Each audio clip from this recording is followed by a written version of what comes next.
Olá, eu sou o pastor Rogério Correia e esse é o podcast Pensando sobre Verdades Eternas.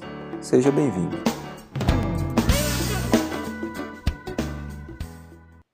Para ser discípulo verdadeiro de Jesus é necessário saber quem ele é.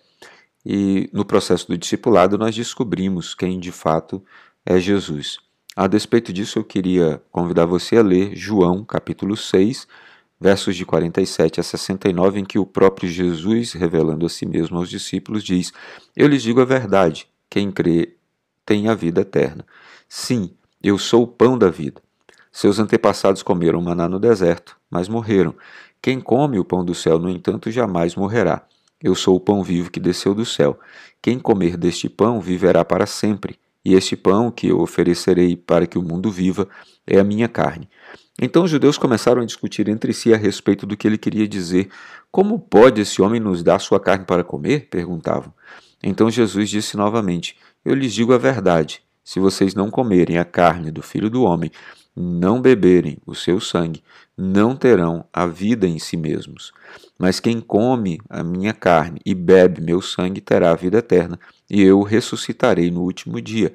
Pois minha carne é a verdadeira comida, e meu sangue é a verdadeira bebida. Quem come minha carne e bebe meu sangue permanece em mim e eu nele.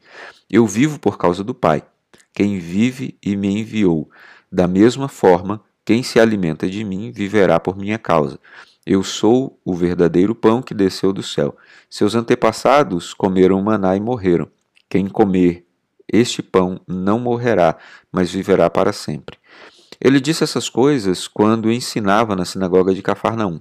Muitos de seus discípulos disseram: Sua mensagem é dura, quem é capaz de aceitá-la? Jesus, sabendo que seus discípulos reclamavam, disse: Isso os ofende? Então o que pensarão se virem o Filho do Homem subir ao céu onde estava antes? Somente o Espírito dá vida. A natureza humana não realiza coisa alguma, e as palavras que eu lhes disse são espírito e vida. Mas alguns de vocês não creem em mim, pois Jesus sabia desde o princípio quem não acreditava nele e quem iria traí-lo. E acrescentou: Por isso eu disse que ninguém pode vir a mim, a menos que o Pai o dê a mim. Nesse momento, muitos de seus discípulos se afastaram dele e o abandonaram. Então Jesus se voltou para os 12 e perguntou: Vocês também vão embora?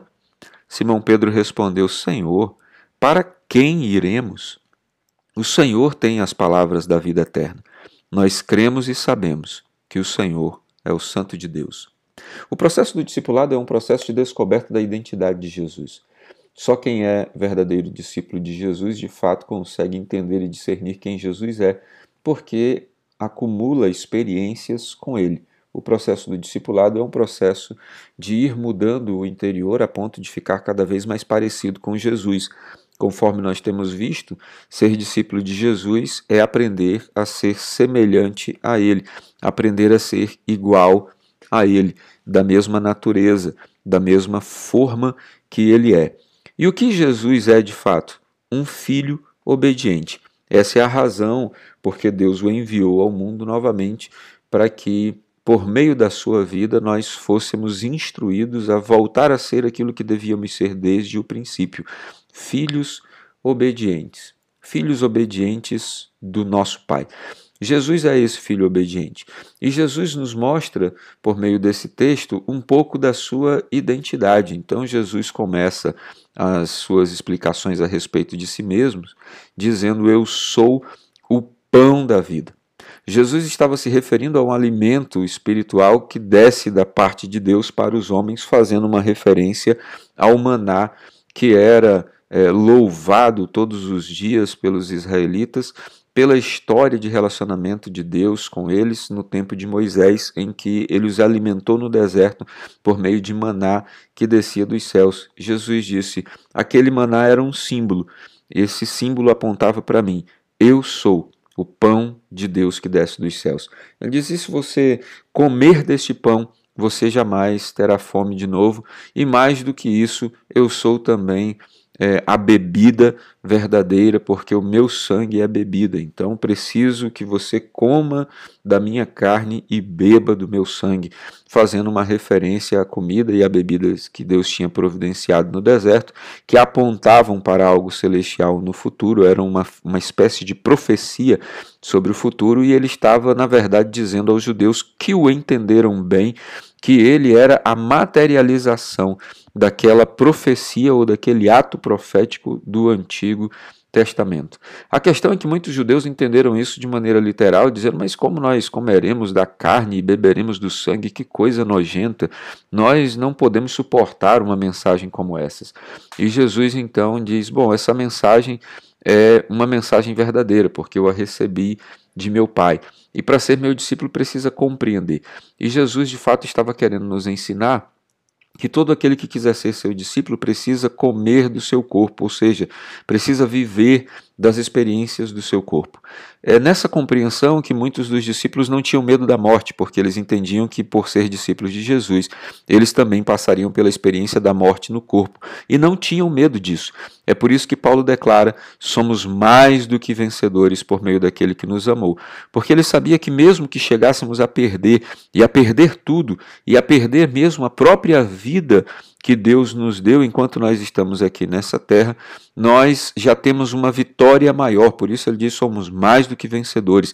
Não há nenhuma derrota nesse mundo que possa ser maior do que a vitória de ter a vida eterna em Cristo Jesus. Então, comer do seu corpo é o mesmo que ter as mesmas experiências de morte no corpo e saber que mesmo sofrendo e mesmo morrendo no corpo, um dia ressuscitaremos para a eternidade como ele ressuscitou. É saber que bebemos da experiência do sangue, que na Bíblia simboliza vida. Então, bebemos do seu sangue, somos cobertos e lavados pelo seu sangue. No seu sangue somos justificados por meio do seu sangue. Recebemos a vida, porque a Bíblia diz que sangue é vida. O sangue de Jesus traz vida a nós. Mas a parte que eu queria realmente ressaltar com você desse texto são os momentos finais em que muitos discípulos, não compreendendo o que Jesus queria dizer, se afastaram e começaram a ir embora, porque disseram: duro é esse discurso. Não queremos comer da carne dele, muito menos beber do seu sangue. E começaram a sair.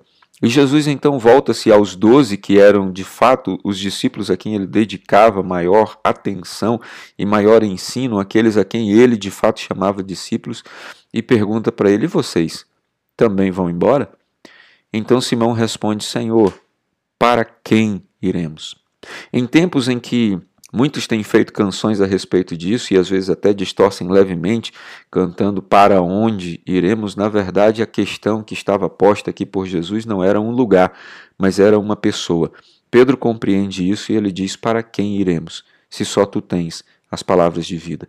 Ser discípulo de Jesus é compreender que nós não temos outra pessoa a quem recorrer, que nós não temos outro a quem ir, porque só Ele tem as palavras que precisamos para receber vida eterna. Suas palavras são um verdadeiro alimento, são verdadeira comida, verdadeira bebida, que alimentam a alma, que alimentam o espírito e que nos levam à eternidade. Que Jesus seja seu alimento diário, que você consiga comer sempre das suas palavras e das suas experiências, que você experimente a vitória eterna de Jesus sobre a morte, vivendo eternamente, sendo semelhante a Jesus, o Filho obediente. Que Deus te abençoe. Ficou com dúvidas ou quer sugerir temas para o nosso podcast Pensando sobre Verdades Eternas? Escreve para a gente, igrejadaflorestaacre@gmail.com. Não esqueça de nos seguir também nas plataformas Spotify e Apple Podcasts. Se está nos ouvindo pelo YouTube, curta e compartilhe.